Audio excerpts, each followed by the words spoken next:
वसुदेवसुतं देवं कंसचाणूरमर्दनम्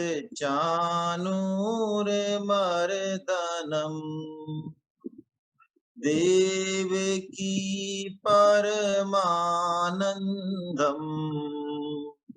कृष्णं वन्दे जगद्गुरु। आप सभी वैष्णव जनों के चरणों में मेरा दंडवत प्रणाम। हरे कृष्णा। आज थोड़ा विलंब हुआ, माफी चाहता हूँ। एक सेकंड जरा रुकें।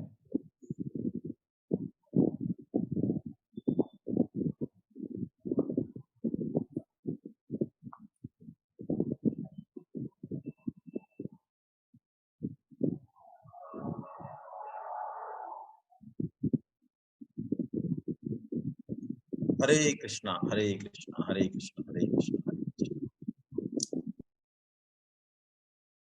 चलिए, आज हम श्रीमद् भगवद गीता का 5वां अध्याय कर्म संन्यास योग के माध्यम से भगवत चर्चा कर रहे हैं। हरे कृष्ण।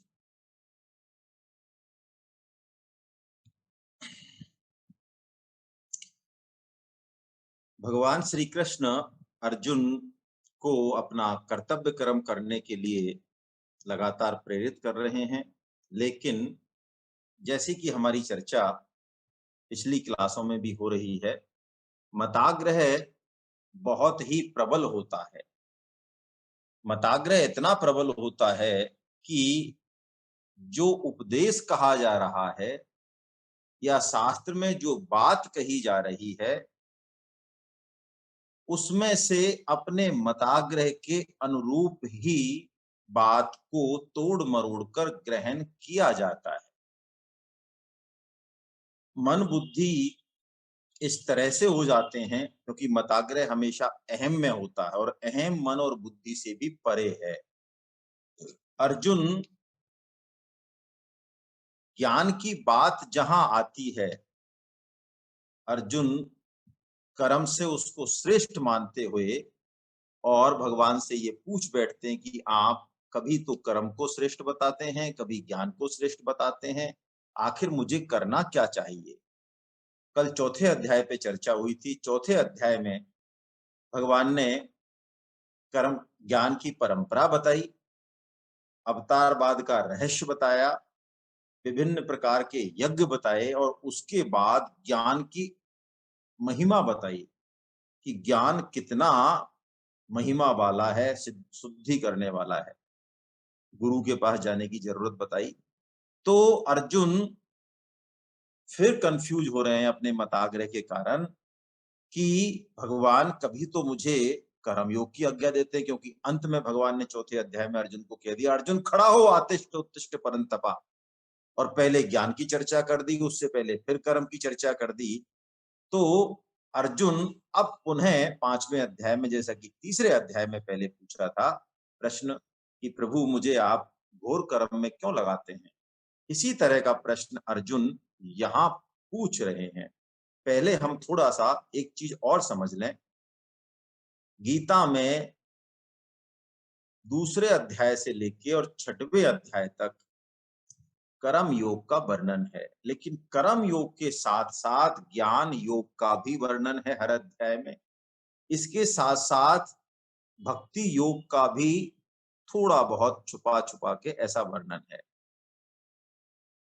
हर योग में, जैसा कि हमारी कल चर्चा हुई, हम चाहे कर्म योग की चर्चा करें, चाहे ज्ञान योग की चर्चा करें, चाहे भक्ति योग की चर्चा करें, एक योग में बाकी दोनों योग आ ही जाते हैं।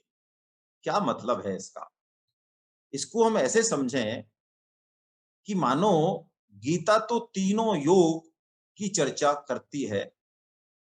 हम अपनी रुचि, स्वभाव और सामर्थ्य के अनुसार एक योग चुन लें प्रमुखता से, बाकी दोनों योग भी उसमें रहेंगे ही। जैसे कि मंजिल एक होती है, रास्ते उसमें अलग अलग होते हैं। किसी भी रास्ते से हम चले जाएं, किसी भी योग को हम चुन लें, मंजिल एक ही है। वो योग जो हम चुने वो अपने रुचि और स्वभाव के अनुसार चुन लें, बाकी दोनों योग उसमें आ ही जाते हैं अपने आप, जरूरत है ही, उसके बिना चलेगा नहीं। जैसे कि कल चर्चा हुई, यदि हमारे अंदर विवेक और वैराग्य स्पष्ट रूप से है, जो कि प्राय नहीं होता है, तो सांख्य योग या ज्ञान योग हमारे लिए मुफीद। आसक्ति हमारे अंदर है, विवेक वैराग्य इतना स्पष्ट नहीं है, तो कर्म योग हमारे लिए मुफीद है। और श्रद्धा और विश्वास हमारे हृदय में बहुत ज्यादा है भगवान के प्रति इस सृष्टि में, तो फिर हमारे लिए भक्ति योग मुफीद पड़ेगा। कर्म योग की भगवान अनुशंसा गीता में करते हैं, क्योंकि कर्म योग शुरुआत में हम किसी भी योग से चले आवश्यक है ही। आइए अब भगवान इस अध्याय में अब तक जितना भी और बताया कर्म योग के बारे में और सांख्य योग के बारे में, उसको मानो बिल्कुल स्पष्ट रूप से निचोड़ रहे हैं, है ना। हम 4 वर्गीकरण इस अध्याय में करते हैं। पहला, कर्म योग और सांख्य योग की भगवान यहाँ तात्विक एकता बताएंगे पहले 6 श्लोकों में, है ना, बिल्कुल स्पष्ट रूप से। फिर दोनों योगियों की महिमा या लक्षण कहेंगे 12वें श्लोक तक। उसके बाद भगवान सांख्य योग यानी ज्ञान योग का वर्णन करेंगे 26वें श्लोक तक, और अंत में भगवान ध्यान सहित भक्ति योग का भी वर्णन करेंगे। बहुत प्यारा यह अध्याय है। आइए हम शुरू के 2 श्लोक पढ़ लें, है ना। अर्जुन का प्रश्न है पहले श्लोक में, आइए। संन्यासं कर्मणां कृष्ण पुनर्योगं च संससि यच्छ्रेय एतयोरेकं तन्मे ब्रूहि सुनिश्चितम। हे प्रभु, हे कृष्ण, कभी तो आप कर्म योग की बात करते हैं, उसकी प्रशंसा करते हैं, और कभी आप जो है ज्ञान योग की प्रशंसा करते हैं। आखिर मुझे निश्चित पूर्वक तो कहिए कि मेरे लिए इन दोनों में से कौन सा साधन श्रेष्ठ है ना। देखिए, यदि हमारा उद्देश्य, लक्ष्य बिल्कुल स्पष्ट है, तो पक्की बात है कि देर सवेर हम ठीक रास्ते पे आ ही जाएंगे। अर्जुन का जो लक्ष्य है वो बहुत स्पष्ट है शुरू से। अर्जुन भगवान से कहते हैं, यच्छ्रेयस्यान निश्चितम ब्रूहि तन्मे। हे प्रभु, मुझे आप वो कहिए जिससे कि मेरा कल्याण हो जाए। तो ये पक्की बात है कि अर्जुन चाहे इधर उधर कहीं भी घूमे, यथा भाव तथा लाभ, क्यों ये नियम है, लॉ ऑफ अट्रैक्शन, जिसकी बात आजकल बहुत होती है, ये गीता का नियम है कि हम जैसा संकल्प करते हैं, जैसा हमारा भाव होता है संपूर्ण कायनात से, वैसी की वैसी ही एनर्जी, वैसे की वैसे भाव, अणु परमाणु, वो सब इकट्ठे होके हमारे चारों तरफ आते हैं। मैं एक छोटा सा उदाहरण आपको दूं।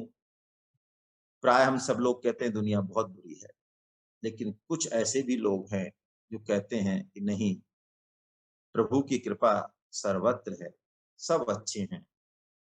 और बड़े आश्चर्य की बात है कि उनके आसपास अच्छे लोग ही इकट्ठे हो जाते हैं, या उनकी दृष्टि ऐसी होती है कि उन्हें बुराई से ज्यादा अच्छा ही नजर आती है। अर्जुन की ये जो दृष्टि है, ये जो भाव है ना, ये इस गीता शास्त्र को परम जो है कल्याण में बना देती है। ऐसी चटपटी, ऐसी भूख हमको लगनी चाहिए कि भगवान क्या कहना चाह रहे हैं, क्या जीवन का लक्ष्य है, ये हम थोड़ा सा इस पे विचार करने लग जाएं, तो पक्की बात है कि शास्त्र हो, चाहे सदगुरु हो, चाहे संत हो, सब जो है इकट्ठे हो जाएंगे। ऐसा कोई सिस्टम है सृष्टि में, और हमारे लिए जो है वो प्रकट हो जाएंगे, है ना। अब भगवान इसका जवाब देते हैं तुरंत दूसरे श्लोक में। क्या कहते हैं भगवान? संन्यास कर्म योगश्च निःश्रेयस्य करावुभौ तयोस्तु कर्म संन्यासात् कर्म योगो विशेष्यते। मानो श्री कृष्ण कह रहे हैं, हे प्रभु, हे अर्जुन, कर्म योग और कर्म संन्यास यानी ज्ञान योग, ये दोनों ही कल्याण के साथ, और लेकिन इन दोनों में से कर्म योग श्रेष्ठ है, श्रेष्ठ है। क्यों श्रेष्ठ है उसका कारण भी हम समझेंगे। श्रेष्ठ इसलिए है, हमारे कारण श्रेष्ठ है, अर्जुन के कारण श्रेष्ठ है। प्राय मनुष्य रजोगुनी होता है, ये बात हम आगे भी समझेंगे 14वें अध्याय में। और वैसे हम देखें तो हम सब जो मनुष्य प्राय यहाँ इस आते हैं मनुष्य लोक में, वो सब रजोगुनी होते हैं। रजोगुनी का मतलब क्या? हमारे अंदर राग बहुत होता है। हमें कुछ भी दे दिया जाए, वस्तु दे दिया जाए, व्यक्ति दे दिया जाए, पद दे दिया जाए, शरीर दे दिया जाए, जो कुछ भी हमें दे दिया जाए, हम उसको पकड़ लेते हैं और कहते हैं कि नहीं, ये हमारा ही है, बस हमेशा हमेशा के लिए ये हमारा ही है। जमीन है तो, गाड़ी है तो, जैसे कि किसी के पास कभी रही ही नहीं। ये आसक्ति, ये राग हम सब में है ही। प्राय बिरले हैं जिनमें विवेक वैराग्य बहुत है। तो ये राग और आसक्ति जब तक है, तब तक सांख्य योग को पालन करना तो दूर, समझना भी बहुत मुश्किल है। बिना राग मिटाए, बिना आसक्ति मिटाए सांख्य योग का तत्व समझ में नहीं आता। ये बात ही समझ में नहीं आती कि शरीर हमारा नहीं, शरीर हमारे लिए नहीं, मन बुद्धि हमारे नहीं, हम भगवान के। ये बात समझ में नहीं आती कि ऐसा कैसे हो सकता है। स्वामी जी एक उदाहरण देते हैं इसके लिए कि हम चेक करें कि हमारे लिए कौन सा योग मुफीद पड़ेगा। तो एक छोटा सा उदाहरण मैं आपकी सेवा में प्रस्तुत करता हूं, जिससे पता चल जाएगा कि हम कौन से योग के पथिक हैं। विवेक विचार वैराग्य हम में कितना है, तो हम उसी रास्ते से चलें। क्यों? भगवान तो कह चुके कि अर्जुन, ये दोनों योग एक ही हैं, है ना। ऐसा मान लें कि 50 या 100 यात्रियों का दल बद्रीनाथ जी की यात्रा पे जाता है। सर्दियों के दिन है और वो अपने लिए कंबल ले जाते हैं।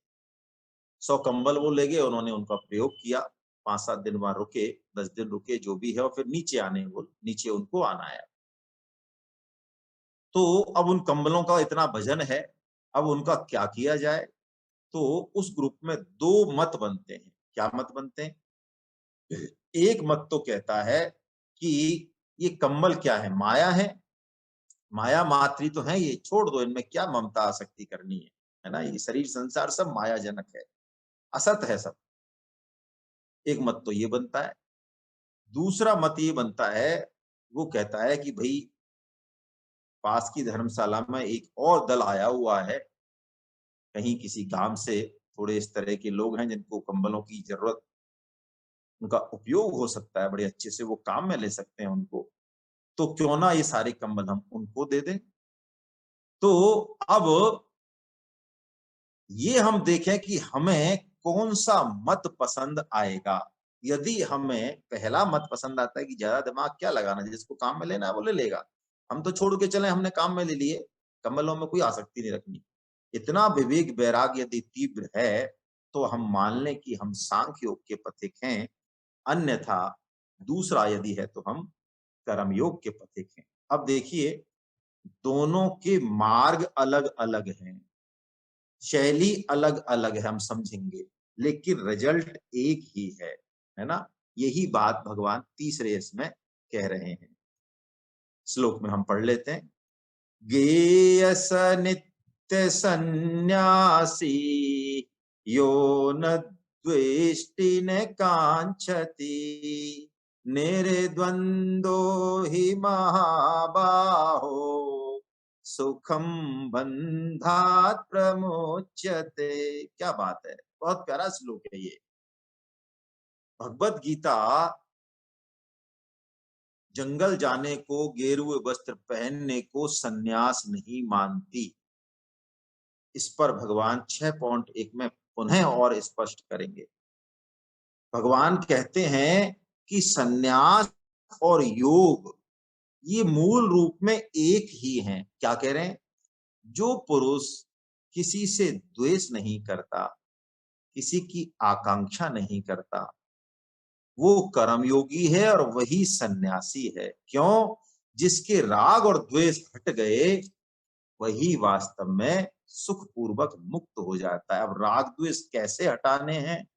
कर्म योग की शैली से हटाने हैं अथवा सांख्य योग की शैली से हटाने हैं, वो हम अपनी अपनी रुचि और स्वभाव के अनुसार निर्णय ले सकते हैं। इसीलिए भगवान अगले श्लोक में कह देते हैं कि अर्जुन, ये दोनों योग एक ही हैं, फल रूप में, साधन रूप में अलग अलग हैं। और आगे और कह देते हैं, अर्जुन लेकिन मैं तेरे लिए कर्म योग की अनुशंसा करता हूं, क्योंकि मनुष्य रजोगुनी है, उसके अंदर देहाभिमान है। देहाभिमान किसे कहते हैं?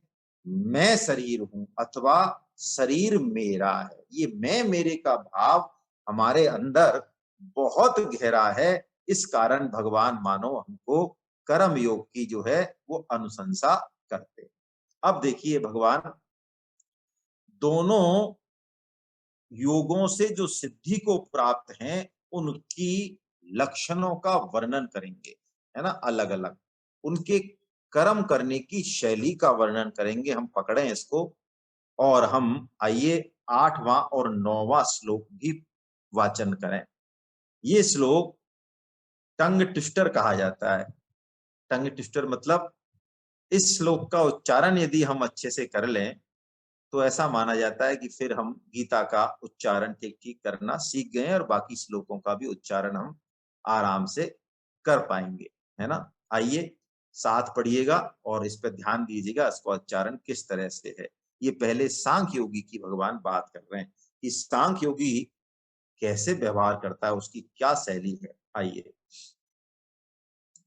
नैव किंचित करोमीति युक्तो मन्ये तत्त्ववित् पश्यन् शृण्वन् स्परशन् जिघ्रन् नश्नन् गच्छन् स्वपन् श्वसन् प्रलपन् विसृजन् ग्रहन् उन्मिषन् निमिषन्नपि इन्द्रियाणीन्द्रियार्थेषु वर्तन्त इति धारयन्। देखिए, इसका हिंदी अर्थ हम पढ़ लें चाहे तो पहले, कि सांख्य योगी 13 क्रियाओं का वर्णन है इसमें। 13 क्रियाओं, कौन कौन सी? देखता हुआ, सुनता हुआ, स्पर्श करता हुआ, सूंघता हुआ, भोजन करता हुआ, चलता हुआ, सोता हुआ, श्वास लेता हुआ, बोलता हुआ, त्यागता हुआ, ग्रहण करता हुआ, आंखों को खोलता हुआ और मूंदता हुआ। 13 क्रिया। इन सब क्रियाओं को करते हुए उसको स्पष्ट ये अनुभव होता है कि मैं कुछ नहीं कर रहा, इंद्रियां ही अपने विषयों में बरत रही हैं। बहुत ऊंची बात है, देखिए ये, कि ये सब क्रियाएं हो जाएं और उसमें इतना साक्षी भाव आ जाए कि नहीं, मैं कुछ नहीं कर रहा। इस सांख्य योग को समझने के लिए थोड़ा सा आपको पहले जो सांख्य योग कहा उसकी थोड़ी सी याद करनी पड़ेगी, अपने स्तर पर थोड़ा स्वाध्याय भी करना पड़ेगा, है ना।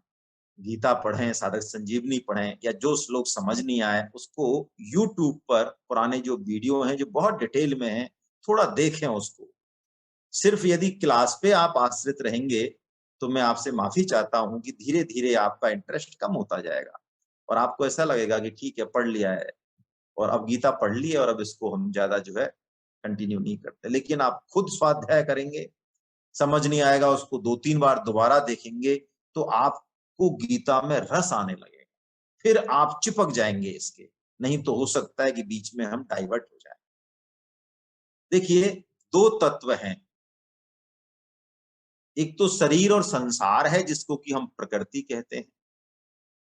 इसमें हमेशा परिवर्तन होता रहता है, चाहे हमें दिखे चाहे हमें ना दिखे। शरीर में लाखों कोशिकाएं हैं, उनमें परिवर्तन हो ही रहा है। शरीर जैसा अब है, 1 सेकंड बाद वैसा नहीं है, चाहे दिखे वैसा की वैसा। वो क्यों दिखे? क्योंकि हमारी आंखों में इतनी सूक्ष्मता नहीं है कि वो उस परिवर्तन को पकड़ ले। जैसा कि कई सारी कलर, कई सारी चीजें हमें नहीं दिखती हैं, कई सारी ध्वनि हमें सुनाई नहीं देती है, चमगादड़ को सुनाई देती है, कई सारी गंध हमको नहीं सुनाई देती है, कुत्ते को वो अनुभव करता है। ऐसे ही शरीर में तो परिवर्तन है ही हमेशा, ये बात हम मान लें। और एक तत्व हम हैं, हम कौन? जिसमें कभी परिवर्तन नहीं होता। उसको देही कह लें, शरीर के अंदर रहने वाला शरीर ही कह लें, उसको आत्मा कह लें, जो कुछ कह लें। बात इतना सा मोटा-मोटा समझें कि हम ये हैं जिसमें परिवर्तन नहीं होता और इसमें परिवर्तन होता है। इस परिवर्तन को ये अनुभव करता है जिसमें नहीं होता। यदि होता है इसमें परिवर्तन, तो फिर अनुभव कौन करता? तो सांख्य योगी इस बात को समझता है कि शरीर की जो क्रियाएं हैं, ये प्रकृति द्वारा अपने आप हो रही हैं। मैं तो इनको जानने वाला हूं। हालांकि सिर्फ दिमाग से इस बात को पचाने में समस्या होगी, होगी, होगी, है ना? लेकिन धीरे-धीरे ये अनुभव में आता है ना? त्याग से, तपस्या से, विवेक से ये अनुभव में आता है कि हम तत्वविद हैं, इनको जानने वाले हैं। जैसे मैं आपको कुछ उदाहरण दूं, मुर्गा रोज सुबह ब्रह्म मुहूर्त में 4 बजे बांग देता है। आजकल तो सुनाई नहीं देते, पहले बड़ी अच्छे से सुनाई देती थी मुर्गे की बांग। और उसके कुछ समय बाद सूर्य जो है प्रकट हो जाता है। तो मुर्गे को यदि ये गलतफहमी हो जाए कि ये सूर्य जो प्रकट होता है डेली, ये मेरी बांग के कारण होता है, मैं बांग देता हूं तो होता है, यदि मैं नहीं दूं तो नहीं होगा। लेकिन सत्य ऐसा नहीं है। ऐसे ही हमें लगता है कि इस शरीर से क्रिया जो है हमारे द्वारा हम करते हैं, नहीं, है ना? शरीर में कई सारी क्रियाएं जो स्वतः हो रही हैं, जैसे कि खाने का पचना, जठराग्नि का प्रबल होना, श्वासों का आना जाना, खून का दौड़ना, हृदय का धड़कना, शरीर का बड़ा होना, क्षरण होना, है ना? बहुत सारी क्रिया वो स्वतः हो रही हैं।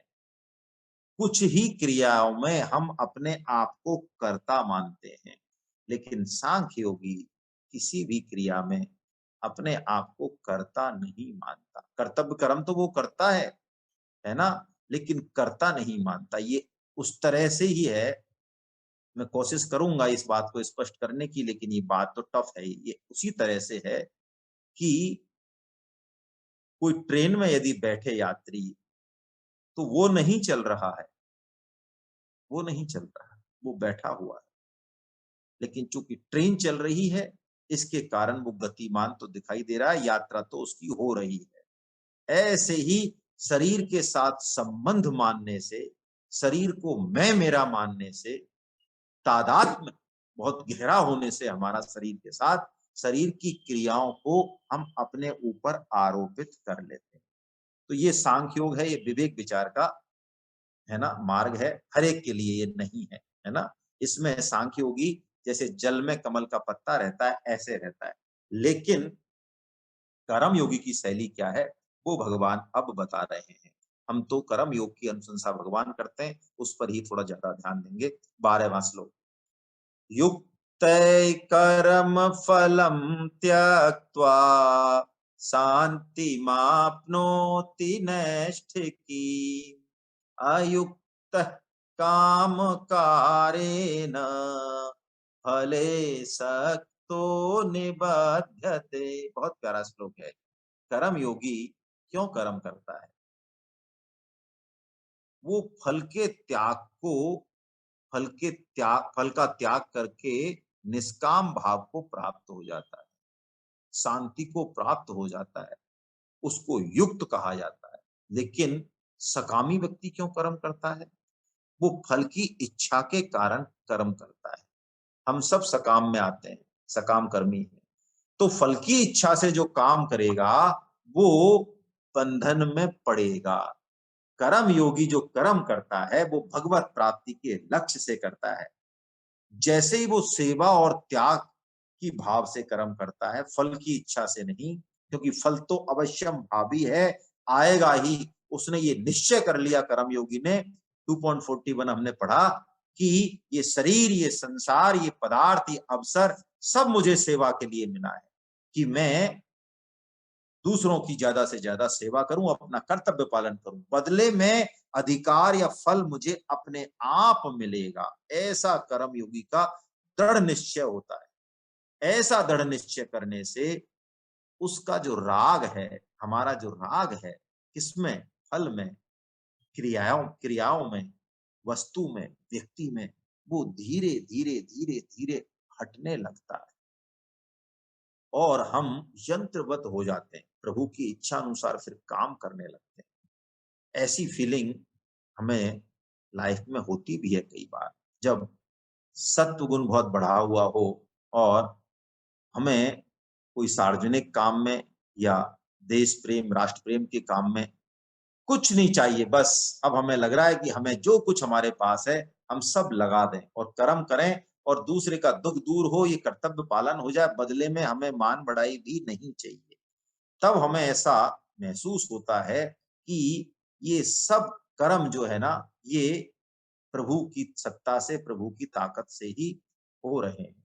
कर्म योगी इस स्थिति को प्राप्त कर लेता है। क्यों? उसका लक्ष्य भगवत प्राप्ति है, उसका लक्ष्य सेवा और त्याग है, उसका लक्ष्य भोग नहीं है, उसका लक्ष्य योग है। कर्म योग में योग की मुख्यता है, कर्मों की नहीं है। कर्म तो सिर्फ एक सीढ़ी है, कर्म तो करने हैं, अवश्यम भावी है। जब तक शरीर है, संसार है, हमारा प्रारब्ध है ना, हमारा ये बंधन है शरीर का, बहुत सारे ऋण हैं, तो कर्म तो होगा, लेकिन लक्ष्य कर्म नहीं, कर्मों से प्राप्त होने वाली शांति है अथवा योग है ना। लेकिन देखिए, इसमें चालाकी नहीं चलती किसी तरह की, है ना। कर्म योगी का लक्ष्य बड़ा स्पष्ट है ना। एक विनोद की बात है कि यहूदी, क्रिश्चियन और हिंदू, ये तीन पुजारी एक बार इकट्ठे हुए, ऐसे इकट्ठे हुए गपशप के लिए। तो ये आपस में चर्चा कर रहे थे कि भाई, आप लोग कैसे, जो चढ़ावा आता है, भक्त लोग जो चढ़ावा लाते हैं, उसका बंटवारा कैसे करते हो, पुजारी का कितना और भगवान का कितना। तो बात चल रही थी ऐसे, तो क्रिश्चियन कहते हैं भाई, हमने तो डोनेशन बॉक्स लगा रखा है, डोनेशन बॉक्स में जो आता है वो मंदिर का, बाकी हमें देते हैं वो हमारा। यहूदी ने कहा कि भाई, हमारे तो एक गोल घेरा बना हुआ है, चक्कर, भक्तजन कुछ फेंकते हैं तो घेरे के अंदर जो आ जाता है वो भगवान का, बाहर हमारा। तो हिंदू बोला, हिंदू पुजारी बोला कि भाई, ये इन चक्करों में हम पड़ते ही नहीं है बिल्कुल, है ना। हम तो क्या करते हैं, जो भी चढ़ावा आता है उसको हम तो ऊपर फेंक देते हैं, भगवान को जो चाहिए वो रख लेता है, बाकी सब हमारा है फिर नीचे, है ना। तो ये चालाकी कर्म योगी नहीं करता। उसको बहुत स्पष्ट रूप से पता है कि जो कुछ मिला है मुझे, शरीर मिला, संसार मिला, पद मिला, प्रतिष्ठा मिली, जो मिला वो सब मेरे को सदुपयोग करने के लिए मिला है, भोग के लिए नहीं। हाँ, जितना जरूरत है उतना वो उसमें से अंश अपनी आवश्यकता की पूर्ति के लिए ले लेता है ना। अब भगवान सांख्य योग यानी ज्ञान योग का डिटेल वर्णन और कर रहे हैं, 13 से लेके 26 तक। 13वां श्लोक हम थोड़ा पढ़ते हैं, है ना। उसमें भगवान कह रहे हैं, सर्व कर्माणि मनसा सन्न्यस्यास्ते सुखम बसी नवद्वारे पुरे देहि नैव कुर्वन्न कारयन्। सर्व कर्माणि मनसा, समस्त कर्मों को अपने मन से त्याग कर, संन्यास शास्त्रे त्याग कर वो सुखी हो जाता है। कौन? नवद्वारे पुरे देहि नैव कुर्वन्न कारयन्। देखिए, इस शरीर को 9 द्वारों वाला घर कहा। इस शरीर रूपी पिंजड़े में मानो वो आत्मा का वास है, लेकिन जो ये समझ जाता है कि आत्मा अलग है, शरीर अलग है, कैसे समझ जाता है? हर कर्म को वो परहित के हिसाब से करता है। नौकरी भी करता है तो, घर के काम भी करता है तो उसका उद्देश्य यही है कि ये मेरी ड्यूटी है, मेरा कर्तव्य है, दूसरों की सेवा का मुझे मौका मिला है ना? तो उसको इस पृथकता का अनुभव हो जाता है कि शरीर अलग है और शरीरी अलग है, नहीं तो तादात्म्य बना ही रहता है। कबीर जी तो कहते हैं कि बड़े आश्चर्य की बात है, लोग रोते हैं कि इस शरीर को छोड़ के आत्मा चली गई। वो कहते हैं ये तो छोड़ी हुई है ही, जैसे तेल और पानी अलग अलग होते हैं, आकाश जैसे कभी किसी के साथ लिप्त नहीं होता, ऐसे ये शरीरी भी शरीर से दिखता है लिप्त होता हुआ प्रारब्ध के कारण। कुछ समय के लिए लगता है कि वो इस शरीर में है, वो है ही नहीं, वो तो मुक्त ही है हमेशा। रहने का आश्चर्य है, जाने का आश्चर्य नहीं है, कबीर जी कहते हैं। नवद्वारे का पिंजरा तामे पंछी पौन, पौन यानी प्राण, वो प्राण रूपी पंछी टिका हुआ है इसमें। और रहने का आश्चर्य है, गए अचंभा को। वो कहते हैं रहने का आश्चर्य है। क्यों? सांख्य योगी अपने स्वरूप को सिर्फ शरीर में नहीं मानता, उसका दायरा बढ़ जाता है। वो ये महसूस करता है कि मेरे आसपास जो लोग हैं, जो प्राणी हैं, चाहे चींटी है, चाहे मच्छर है, उन सब में भी वही आत्मा भास रही है जो कि मेरे में। उसकी आत्मा दूसरे की आत्मा से अपनी एकात्मता को अनुभव कर लेती। किसी भी प्राणी की हत्या वो नहीं कर सकता। सांप भी होगा, बिच्छू भी होगा, उसको पता है सबकी एक ही सत्ता है, शुभ और अशुभ सब उसी से आया, भला बुरा सब उससे आया, सत असत ये सब जो है हमें भासता है, वास्तव में एक ही सत्ता है। ये सब खेला है माया का। राग और द्वेष के कारण हमें अच्छा और बुरा दिखता है, लेकिन है नहीं, एक ही सत्ता है। देखिए अब सांख्य योग का जब भी वर्णन होगा, क्या करूं मैं, क्षमा प्रार्थी हूं कि थोड़ा दिक्कत आती है समझने में, है ना? तत्व ही ऐसा है, विद्वानों की काम की चीज है, पंडितों की काम की चीज है। जिनके अंदर विवेक और विचार बहुत तीव्र होता है, वो इन बातों को थोड़ा ग्रहण कर पाते हैं। लेकिन हम तो बात भले ही कर लें, शरीर में थोड़ी सी पीड़ा हो जाए, हमारे संसार का छोटा सा काम बिगड़ जाए हमारा, 2000 रुपए का लाल रंग का एक नोट खो जाए हमारा, तो हो सकता है रात को हमको सपने में दिखे। शरीर की पीड़ा से जो है हमें सब मतलब बहुत ज्यादा हमारी आसक्ति है। लेकिन सांख्य योगी ये समझता है कि एक ही सत्ता सब में भास रही है। और ऐसे उदाहरण हैं, बहुत सारे उदाहरण हैं। रामकृष्ण परमहंस जी एक बार गंगा किनारे जब घूम रहे थे, तो दो माझी आपस में लड़ाई हो रही थी। एक माझी जो है थोड़ा सा बलिष्ठ था, दूसरा थोड़ा सा मरियल सा था। तो उस बलिष्ठ माझी ने, नाविक मल्लाह ने, उसको एक ऐसा जोर से धौल मारा गुस्से में कि वो गिर गया, नाव में ही गिर गया। वो गिरा, तत्क्षण वहीं की वहीं रामकृष्ण परमहंस भी गिर गए और पूरी तरह से बेचैन हो गए, जैसे सांस चली जाएगी, क्योंकि रामकृष्ण परमहंस जी का शरीर भी बलिष्ठ नहीं था। तो उनके जो शिष्य थे साथ में थे, उन्होंने बड़ी मुश्किल से उठाया, तो पता चला कि उनकी पीठ में बहुत ज्यादा पीड़ा है। ये तादात्म्य का नतीजा है। दक्षिण में संत ज्ञानेश्वर हुए हैं, उनके साथ भी ऐसी घटना, वो बहुत पुरानी घटना नहीं है। ऐसे ही वो पैठन में थे, पंडितों की सभा चल रही थी। उन्होंने कहा आत्मा एक है। तो एक पंडित गुस्से में बोला, व्यंग करके बोला, एक भैंसा जा रहा था, उसने कहा क्या इस भैंसे की आत्मा और तुम्हारी आत्मा भी एक ही है? उसने कहा बेशक। संत ज्ञानेश्वर ने कहा इसमें क्या शंका है। तो उसने एक मोटा सा उसके पास डंडा था, उसने उस भैंस के 2-3 डंडे मारे। 2-3 डंडे मारे तो बिल बिला के जो है नीचे गिर पड़े संत ज्ञानेश्वर।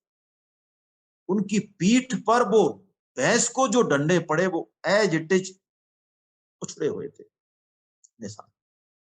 सांख्य योगी इस बात को समझता है कि सत्ता एक है। जैसे एक उदाहरण से हम अपनी बात स्पष्ट करूं, थोड़ा समझ में आए तो, जैसे बिजली एक होती है, परम श्रद्धेय स्वामी जी महाराज कहते हैं, और बिजली एक होने के बावजूद भी उपकरण के अनुसार वो कभी तो ठंडा करती है चीजों को, कभी वो गर्म करती है हीटर में, तो है ना, कभी वो और कुछ काम करती है। ऐसे ही परम सत्ता एक है, लेकिन हम कामना के बस होकर, राग द्वेष के बस होकर, और हमें द्वैत दिखाई देता है, शुभ अशुभ दिखाई देता है ना।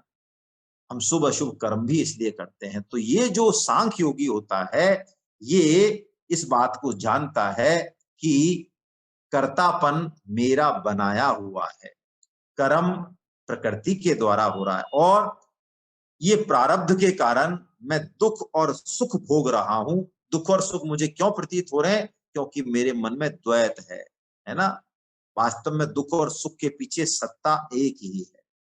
जैसे कि लक्ष्मण जी और निषाद राज का यदि आप संवाद पढ़ें पंचवटी से पहले, तो लक्ष्मण जी जब निषाद राज उनके सन्यास की बात सुनते हैं वन गमन की, तो केकई माता को जो है भला बुरा कहने की उनकी इच्छा होती है, कहते हैं वो।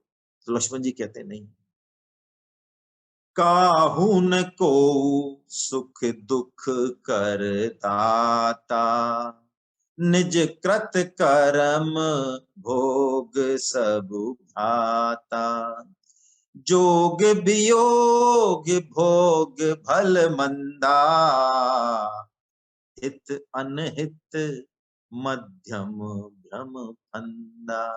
देखिए बहुत ऊंचा स्तर है। क्या कोई हमको हितु दिखता है, कोई हमको अनहित दिखता है, कोई बैरी और कोई मित्र, लेकिन ये सांख्य योगी सब में एक ही सत्ता देखता है। हित अनहित तो हमारे माने हुए हैं, है ना। कभी जो हमारे लिए हितकारी है वो दूसरे के लिए अहितकारी हो सकता है। ये सब हमारा बना हुआ, ये उसको अच्छे से पता होता है। इसलिए इस सांख्य योगी की दृष्टि कैसी होती है, आइए हम 18वां श्लोक पढ़ते हैं। जब इस स्थिति में सांख्य योगी पहुंच जाता है तो उसकी दृष्टि कैसी होती है। उसकी दृष्टि में पूरी समता आ चुकी होती है। क्या है वो समता, पढ़ते हैं। विद्या विनय संपन्ने, ब्राह्मणे गविहस्तनी, सुनी चैव स्वपाके च, पंडिता समदर्शना। देखिए तीसरी बार पंडित शब्द आया है, मेरे ख्याल से 3 ही बार आया, शायद चौथी बार और है, कहीं मुझे याद नहीं आ रहा है। पंडित का वास्तव में क्या अर्थ है, ये गीता से कोई पूछे। वो कह रहे हैं कि जो विद्या विनय, जो समदर्शी हैं, जो सांख्य योगी ऐसे हो गए, कैसी दृष्टि है उनकी, कि चाहे उनके सामने विद्वान पंडित हो, चाहे गाय हो, हाथी हो, चाहे कुत्ता हो, और चाहे चांडाल हो, सब में उनकी समदृष्टि होती है। देखिए इस चीज को भी हम थोड़ा समझें। कई बार भगवत गीता में इन बातों को सुन सुनकर और हम समदर्शन में और समवर्तन में फर्क नहीं कर पाते हैं, जो कि महान पतन का कारण है। समदर्शी होना ये दृष्टि का, आत्मा का, भाव का खेल है, भाव का विषय है। संसार में रहते हुए व्यवहार व्यवहार जो हम करेंगे वो समान नहीं करेंगे, समवर्तन नहीं कर सकते। यदि समवर्तन कर दिया तो महान पतन हो जाएगा। समवर्तन तो यमराज होते हैं। यमराज मतलब बस उनका तो एक ही है, सबको मौत देनी है, चाहे कोई भी जीव हो। लेकिन गीता जो कह रही है वो ये कह रही है कि गाय में, कुत्ते में, और इन सब में चांडाल पर उसकी दृष्टि समान है। समान का मतलब उसको पता है कि अंदर तो इनके तत्व एक ही है। हाँ, ऊपर से यथा योग व्यवहार तो कर्म योगी और सांख्य योगी भी करते हैं। ऐसा नहीं है कि वो सबके साथ व्यवहार समान करते हैं। व्यवहार समान नहीं हो सकता, संभव ही नहीं है। करा तो महान पतन हो जाएगा। हमारे शरीर में भी जो अंग हैं अलग अलग, है ना, मल त्याग के, मूत्र विसर्जन के, भोजन ग्रहण के, आंख के, नाक के, कान के, और उन सब में भी हम समान व्यवहार नहीं करते, अलग अलग ही करना है। जैसे कि परम श्रद्धेय स्वामी जी महाराज उदाहरण देते हैं कि आप यदि किसी विद्या विनय युक्त ब्राह्मण को न्योता दें, उसको बुलाएं भोजन के लिए कि पधारें आप प्रभु। अब वो ब्राह्मण देव तो आए नहीं, 12 बजे का समय दिया, उससे 10 मिनट पहले कोई कुत्ता आ गया, तो आप कहेंगे भैया हमने तो गीता पढ़ ली महाराज, अब आपके चरणों में दंडवत है और आप तो पधारो, आसन बिछाओ और पाओ 56 भोग के व्यंजन। नहीं, संभव ही नहीं है। रोटी बेटी, है ना, खान पान, इसमें यथा योग्य ऊंच नीच ये जरूरी है। यथा योग्य व्यवहार बहुत जरूरी है। यहाँ जो बात हो रही है ये समवर्तन की नहीं हो रही है, समदर्शन की हो रही है। आज समाज में समवर्तन को बहुत ऊंची चीज माना जा रहा है, लेकिन ये ऊंची चीज नहीं है, नीची चीज है। जो इस रहस्य को नहीं समझते, प्राय वो समझते हैं सब बराबर है। हाँ, बराबर हैं, लेकिन वो तात्विक रूप से बराबर है। बेटी, पत्नी और माँ कैसे बराबर हो जाएंगी भाई? कैसे बराबर हो जाएंगी? हैं? विष्टा और 56 भोग व्यंजन कैसे बराबर हो जाएंगे खाने के लिए? आपको शादी में जाना है, आपसे कह दिया जाए देखो भाई साहब अब घोड़ा तो मिला नहीं, और आप तो हमें सुना है आप गीता के पंडित हैं, तो ये गधा मिला है ना? अब आपके लिए क्या फर्क पड़ता है? पधारो महाराज इस पे ही, है ना? गधा मिला या कुत्ता मिला है, बैठो और चलो, है ना, ब्याह कर देते हैं आपका। नहीं, रात और दिन में फर्क है, सब में फर्क है, सृष्टि में भेद है ही, रहेगा, मिट नहीं सकता। जो मिटाएगा वो खुद मिट जाएगा। तो समझें, समदर्शी तो रहें, हृदय में करुणा और भाव सबके प्रति हो, वो अलग बात है, लेकिन समवर्ती ना है ना? हम प्राय दोनों ही योगों में सफल नहीं हो पाते, है ना? समता को प्राप्त नहीं कर पाते। जिंदगी में ऊंची नीची परिस्थिति आती है, सुख दुख आते हैं, और हमारी जो समता है, जो गीता में भाव बनता है, वो डावाडोल होने लग जाती है। क्यों होने लग जाती है? उसकी जड़ अब भगवान बता रहे हैं। बहुत ही प्यारा श्लोक है। समस्त योगों में जो प्रगति नहीं होती हमारी यथा योग, उसका कारण क्या है? भगवत गीता पढ़ते हुए भी, सत्संग करते हुए भी जितना सुधार हम में आना चाहिए, जितनी तेजी से, उतना सुधार आता नहीं, दिखता नहीं हमारे आचरण से लोगों को। उसका कारण क्या है? उस कारण को भगवान अब इस श्लोक में स्पष्ट करेंगे। पूरे 18 अध्यायों में ऐसा मान लें, ये अपने तरह का एक आप ही अलग श्लोक है ना, अकेला श्लोक है। आइए 5.22 का हम वाचन करते हैं, है ना। ये ही संस्पर्जा भोगा दुख यौनय एव ते आद्यन्तवन्त कौन्तेय नैतेषु रमते बुधा। एक एक शब्द समझने लायक है।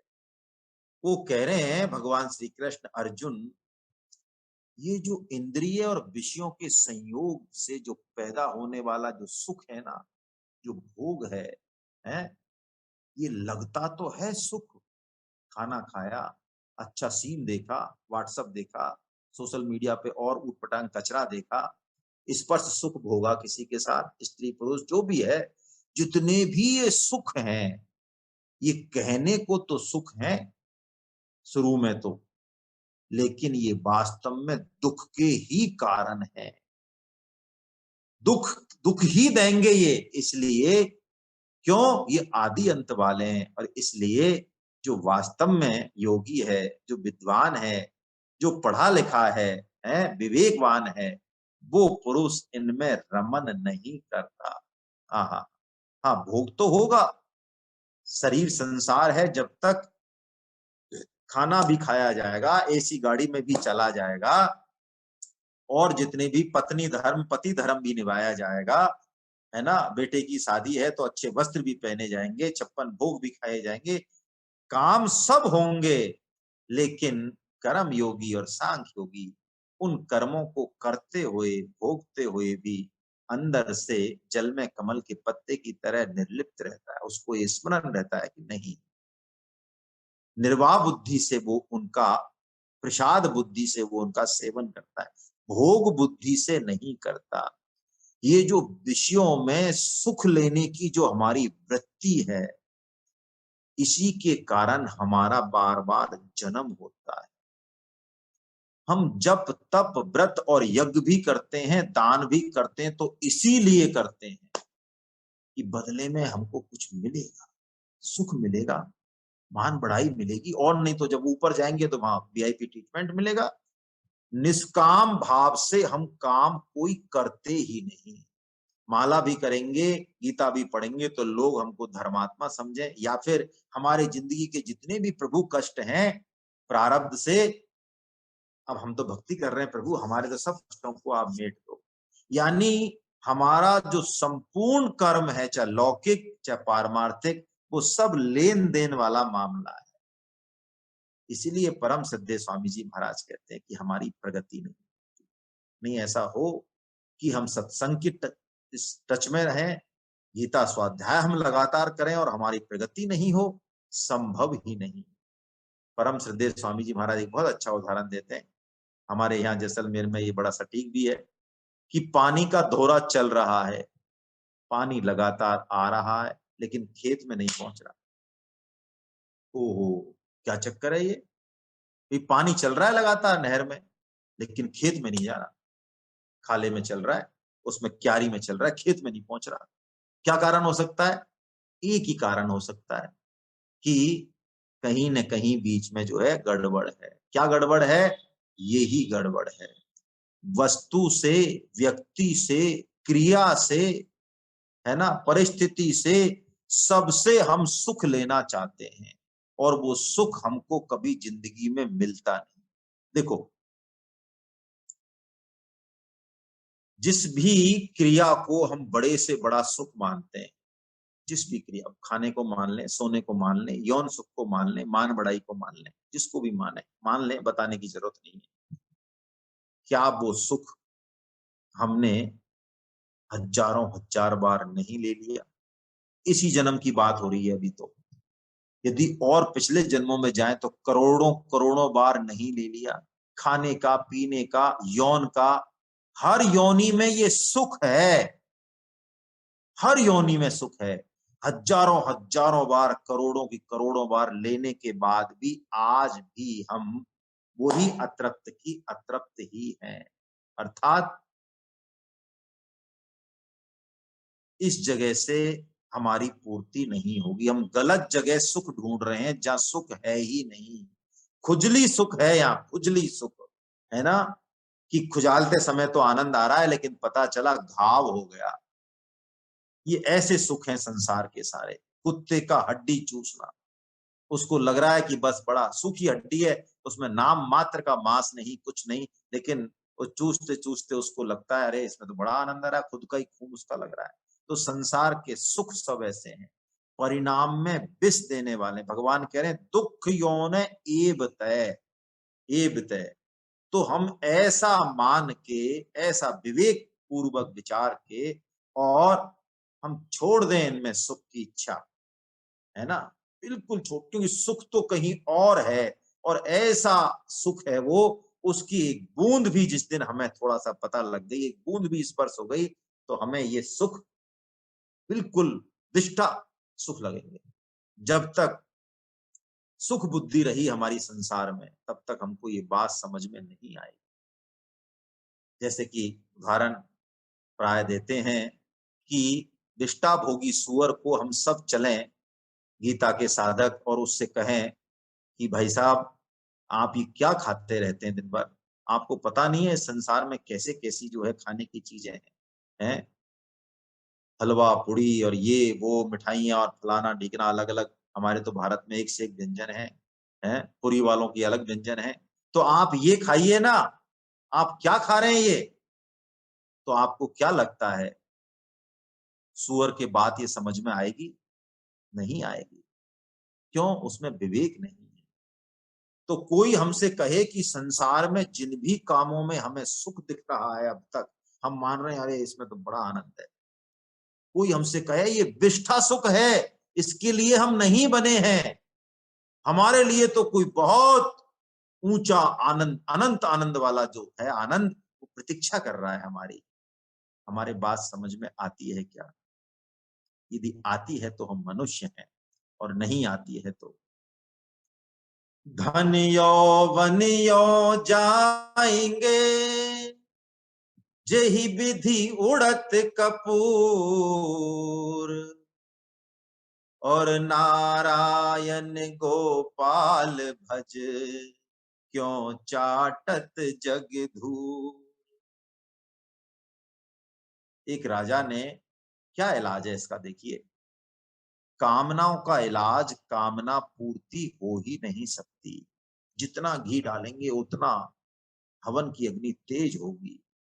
इन कामना पूर्ति के लिए जितना हम विषयों का आनंद लेंगे उतना ही ये हमें अतृप्त करेगी।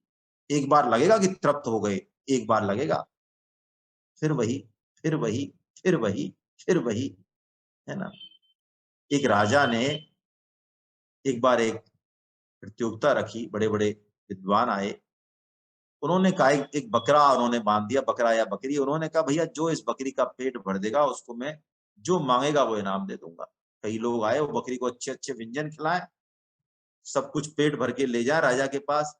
राजा से कहें साहब अब ये पेट भर गया इसका पूरा। राजा जो है हरी-हरी घास उठाए और बकरी को दे दे, तो बकरी खट उसको खाने लग जाए। राजा ने कहा वाह! डालो जेल में इसको।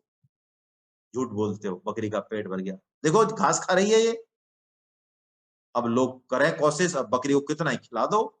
वो तो जैसे ही उसको राजा खिला-पिला के ले जाए, जैसे ही राजा के पास जाए और उसको जो है घास दे वो, खट वो तो खाने लग जाए, फिर जाओ जेल में।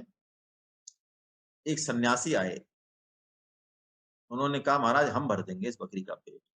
लोगों ने कहा महाराज आपके पास कुछ है तो है नहीं, फक्कड़ बाबा हो आप, क्या भर दोगे? हवाल जेल में डाल देगा आपको ये राजा। उन्होंने कहा नहीं हम भर देंगे महाराज। अच्छा तो लाओ ले जाओ। अब वो गए और उस बकरी को उन्होंने घास दी, जैसे ही वो बकरी मुँह खोले एक दें उसमें थप्पड़। फिर दें, फिर दें थप्पड़, फिर डंडा दें, फिर दें। शाम तक तो जो है उसका मुँह उन्होंने सुजो दिया। फिर दें, बकरी इधर दें, वो बकरी उधर करे, उधर से दे तो उधर करे, है ना? कुछ नहीं दिया, शाम तक जो है उसको, है ना, इस कामना का इलाज हो रहा है देखिए उस उदाहरण में। वो ले गए शाम को कि महाराज ये बकरी बिल्कुल फुल है, अब मामला ले लो आप। अच्छा, अरे ये तो बिल्कुल पिचक रही है, इसके पेट पिचक रहे हो, आप क्या कर रहे हो ये? मतलब, है ना, आप महात्मा हो, आपको हम जेल भी नहीं भेजना चाहते, आप अभी भी चले जाओ। अरे महाराज आप कमाल कर रहे हो, हम एक बार इसको चढ़ा के लाए, आप तो इसको पेट भरा है इसका। अब राजा उसको घास दिखाए, इधर दिखाए तो उधर करे और इधर दिखाए तो उधर। यही इलाज है इस काम। इसलिए हमारे शास्त्र कहते हैं त्याग पूर्वक भोग इंद्रियों का संयम। कोई भी योग हो, इंद्रिय संयम जो है बहुत ही आवश्यक है, नहीं तो धोरों में से पानी चला जाएगा। अब देखिए इस अध्याय का अंतिम श्लोक। कुछ श्लोक गीता में ऐसे हैं, उस एक श्लोक को भी हम पकड़ लें, पूरी गीता आ जाती है वहां पे। पूरी गीता, कोई भाव छूटता नहीं है। ऐसे श्लोक हैं गीता में, भगवान ने कृपा पूर्वक इस तरह के श्लोक जो है कहे हैं कि कोई ऐसे जो बहुत बिजी और बहुत ही इस तरह के व्यक्ति हैं जो नहीं समय है उनके पास, तो कृपा पूर्वक मानो उनसे कह रहे हो कि एक श्लोक तो देख भाई, अच्छे से देख एक श्लोक तो। ये जो श्लोक है 29वां श्लोक, अंतिम श्लोक, इसमें चारों योग आ गए। चारों, हाँ, कर्म योग, ज्ञान योग, भक्ति योग और ध्यान योग और बताएंगे भगवान कल। वो भी आ गया इसमें, है ना? भगवान ने नींव रख दी पहले ही कि ध्यान भी बताऊंगा मैं आगे अब तेरे को। तो आइए पहले वाचन करें और इसको थोड़ा सा समझें। भोक्तारं यज्ञ तपसां सर्वलोक महेश्वरम सुहृदं सर्वभूतानां ज्ञात्वा मां शान्तिमृक्षति। मैं पहले अर्थ पढ़ देता हूँ, कई साधक कहते हैं आप अर्थ नहीं पढ़ते हो। भोक्तारम यज्ञ तपसाम, हा। चलिए मैं अर्थ पढ़ देता हूं, फिर समझेंगे। मेरा भक्त मुझको सब यज्ञ और तपों का भोगने वाला, संपूर्ण लोकों के ईश्वरों का भी ईश्वर और संपूर्ण प्राणियों का सुहृदय अर्थात स्वार्थ रहित दयालु और प्रेमी ऐसा तत्व से जानकर शांति को प्राप्त हो जाता है। आहा, देखिए, भोक्तारम यज्ञ तपसाम, मानो इन शब्दों में समस्त कर्मयोग आ गया। कैसे आ गया? अभी तो बात हो रही थी कि हम यज्ञ तप दान करते हैं और फिर भी हमारी प्रगति नहीं होती।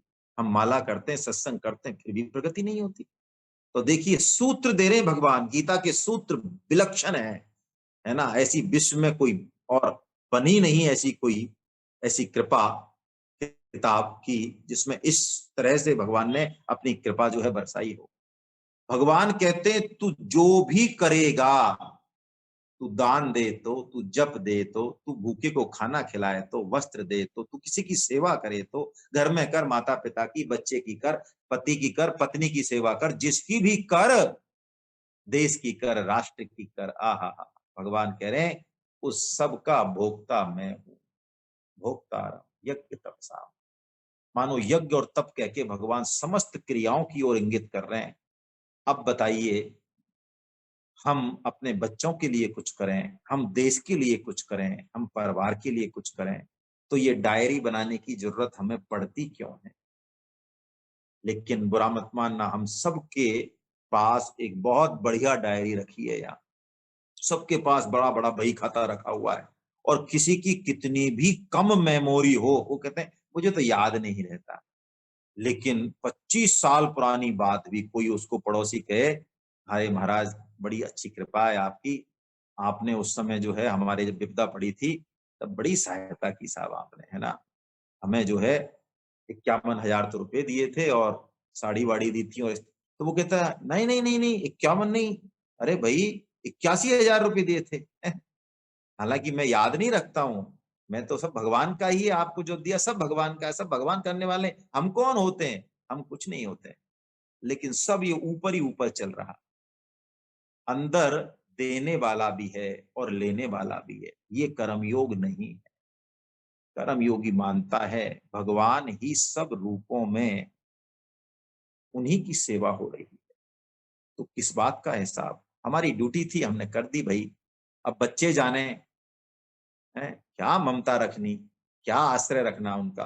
भगवान सबका पालन करते हैं, वो अपना कर्तव्य पालन करें, उनकी ड्यूटी है, करना चाहिए। नहीं करते, कोई प्रताड़ना की जरूरत नहीं, कोई हाय तौबा की जरूरत नहीं, है ना। कोई डायरी बनाने की जरूरत नहीं, बस नेकी कर और कुएं में डाल, यही है। भोक्तारम यज्ञ तपसा, भगवान ही है। इसका उदाहरण हम लेंगे आगे, अगला। सर्वलोक महेश्वरम, ये सांख्य योग है। इसमें सांख्य योगी सुई मात्र भी अपनी नहीं मानता इस संसार में। ये शरीर उसका नहीं, पदार्थ उसके नहीं, कुछ नहीं, मन बुद्धि इंद्रियां कुछ नहीं उसका। वो मानता है सब प्रभु का है और प्रभु के लिए ही लग रहा है। वो ऐसा मान के अहमता का त्याग कर देता। अहमता यानी मैं शरीर हूं, शरीर मेरा है। और पिछली जो कर्म योगी कहा, वो ममता का त्याग कर देता है। ये अलग शैली है, दोनों की बात एक ही है। तो सर्वलोक महेश्वरम, अरे सबके मालिक वही हैं। हमारा जो मालिक पना है ये झूठा है, झूठा है, झूठा है। कल बात हो चुकी है, यदि शरीर के हम वास्तविक मालिक हैं तो लाओ, कोई बाल हमसे कोई एप्लीकेशन लगाने आता है क्या कि भाई साहब हम सफेद होना चाहते हैं, अब आप परमिशन दो तो हम हो जाएं, और नहीं तो हम नहीं होंगे। देखो, हाँ आपकी इच्छा है तो आप मालिक हो, तो अब कोई भी बाल सफेद नहीं होगा जब तक हम परमिशन नहीं देंगे। ऐसा है क्या? नहीं है। मालिक हम नहीं है, मालिक कोई और है। झूठा बना, काम ले लें, चीजों को सदुपयोग कर लें, वो दी इसलिए है तो ये सांख्य योगी मानता है सबके मालिक एक। और ज्ञात्वा माम शांतिम ऋक्षति, ऐसा जो जान जाए तत्व से, ध्यान से, विवेक विचार से, ध्यान योग है। सुहृदम सर्वभूतानां, सुहृदम सर्वभूतानां पहले है ना, भक्ति योग। सुहृदम, देखिए प्राणी मात्र के प्रति भगवान की करुणा अपरंपार है, अपरंपार है ना। उनकी कृपा ही घट रही है। कल भी हमारी चर्चा हुई थी कि गीता से परिचय भगवत कृपा से हुआ, मनुष्य जन्म भगवत कृपा से हुआ। अरे हमारी रुचि और सत्संग में जागृत हो रही है तो ये भी भगवत कृपा ही है। सब योग श्रेष्ठ हैं, किसी भी योग से चले जाएं, है ना।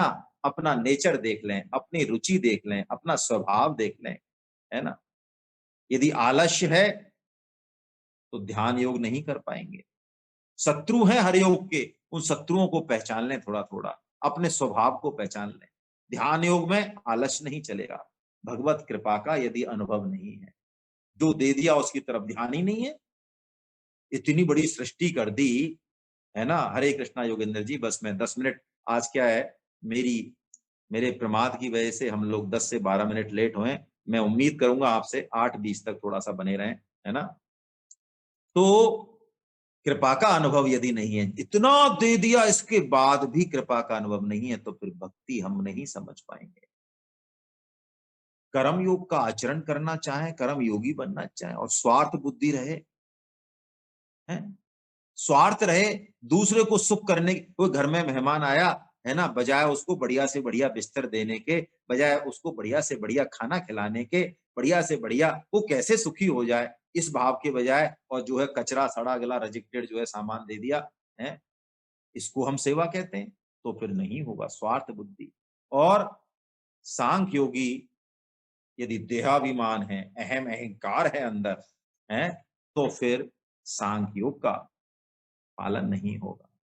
आपने एक कथा सुनी होगी, मैं बहुत शॉर्ट में लूंगा, कि एक नाथ जी कांवड़ यात्रा निकलती है, तो वो अपने साथियों के साथ साथ, एक नाथ जी है कि नामदेव जी, मुझे याद नहीं आ रहा है, तो वो जल भर के उधर से गंगा जल से रामेश्वरम पे जा रहे हैं। इतनी लंबी यात्रा 6 महीने की पूरी होने ही वाली है, 1-2 दिन है, कि रास्ते में वो रुकते हैं कहीं, और उनको एक गधा दिखता है अचानक। वो गधा मानो प्यास से बिल्कुल प्राण मानो उसके कंठ में अटक रहे हैं।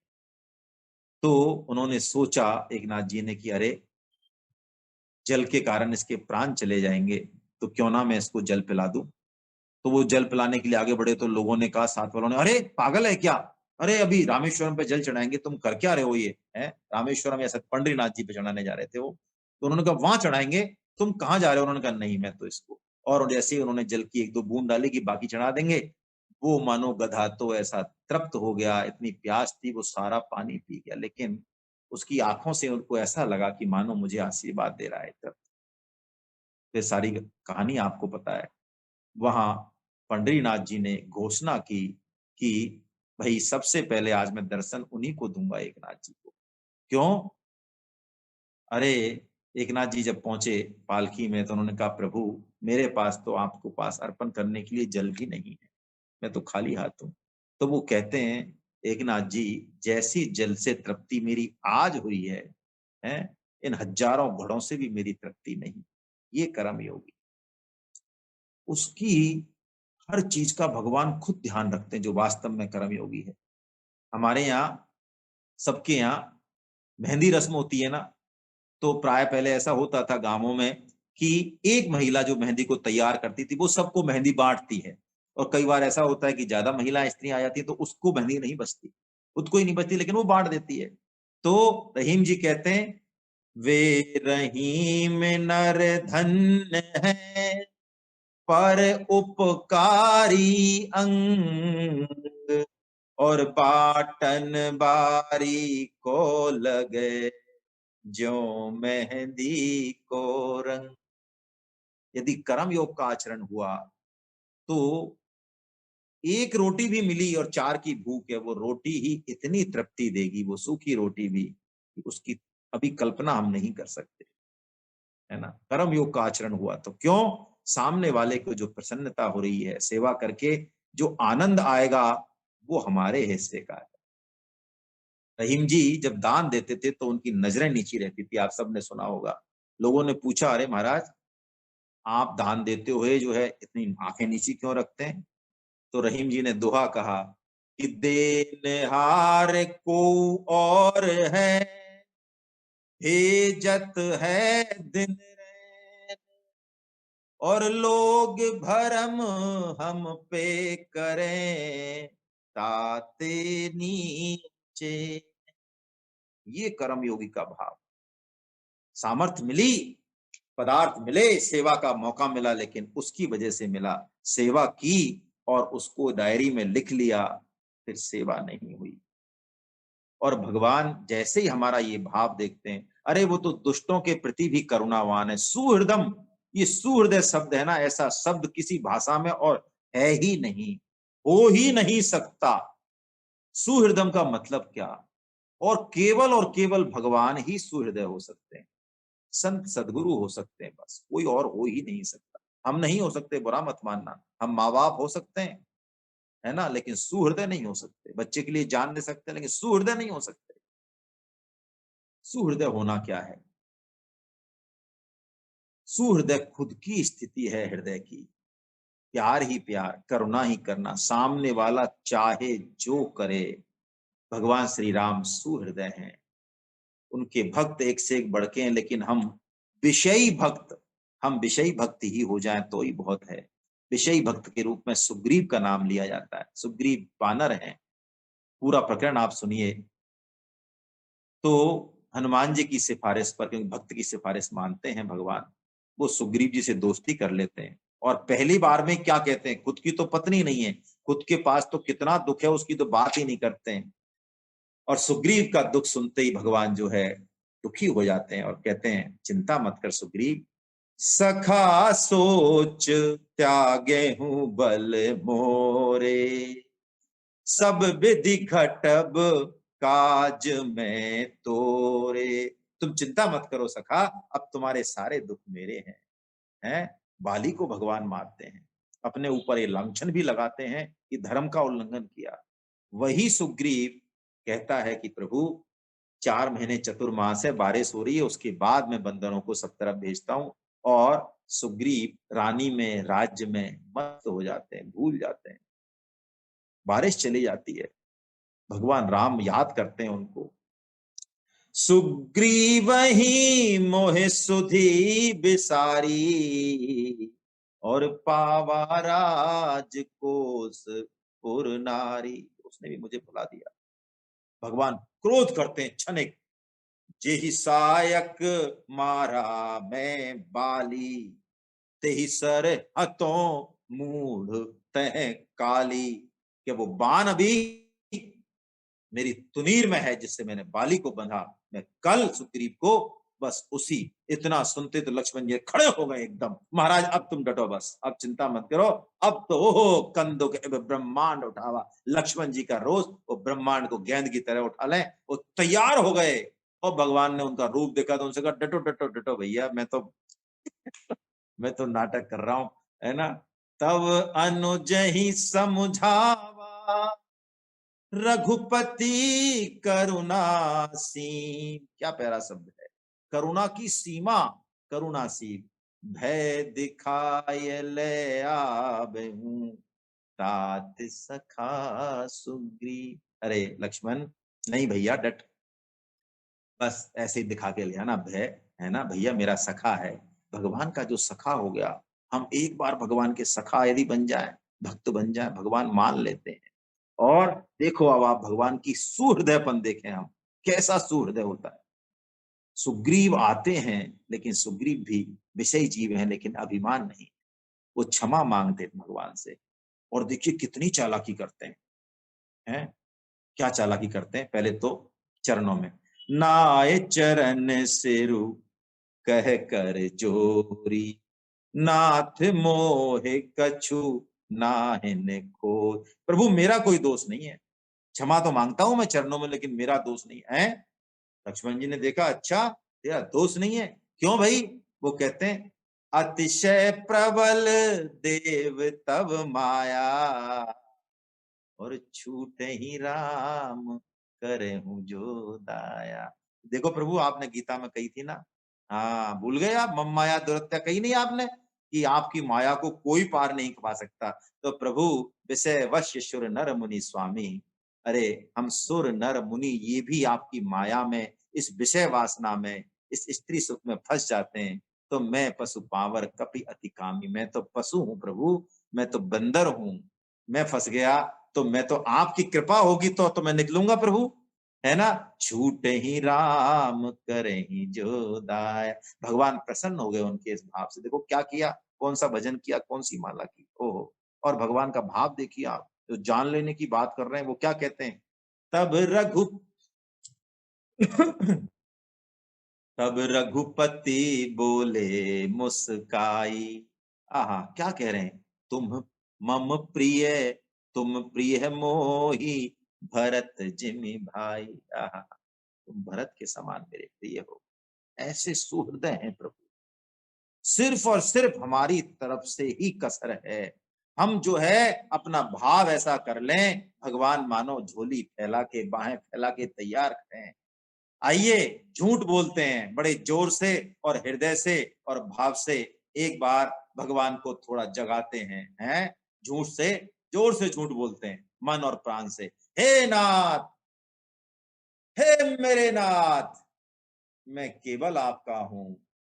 हे नाथ, हे मेरे नाथ, आप कृपा करें, मैं आपको भूलूं नहीं। नारायण नारायण नारायण। भगवत कृपा।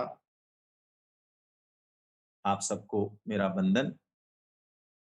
गोविंद जय जय गोपाल, जय जय गोविंद, जय जय गोपाल, जय जय गोविंद जय जय गोपाल, जय जय राधा रमन हरि गोविंद, जय जय राधा रमन हरि गोविंद, जय जय गोविंद जय जय गोपाल, जय जय गोविंद जय जय गोपाल, जय जय राधा रमन हरि गोविंद, जय जय राधा रमन हरि गोविंद, जय जय राधा रमन हरि गोविंद, जय जय राधा रमन हरि गोविंद, जय जय नाम संकीर्तनम यस्य नाम संकीर्तनम यस्य सर्व पाप प्रणाशनम, सर्व पाप प्रणाशनम, प्रणामो दुःख समनस्तं नमामि हरिं परम। प्रणामो दुःख समनस्तं नमामि हरिं परम। बोलो वृंदावन बिहारी लाल की जय। जय बोलो बांके बिहारी लाल की, जय बोलो राधा गोविंद देव सरकार की जय। बोलो जय जगन्नाथ जी महाराज की। आप सब आज के आनंद कीजिए। आप सब वैष्णव जनों के चरणों में मेरा बारंबार वंदन। हरे कृष्णा हरे कृष्णा। कल हम फिर मिलते हैं इसी समय। हरे कृष्णा हरे कृष्णा।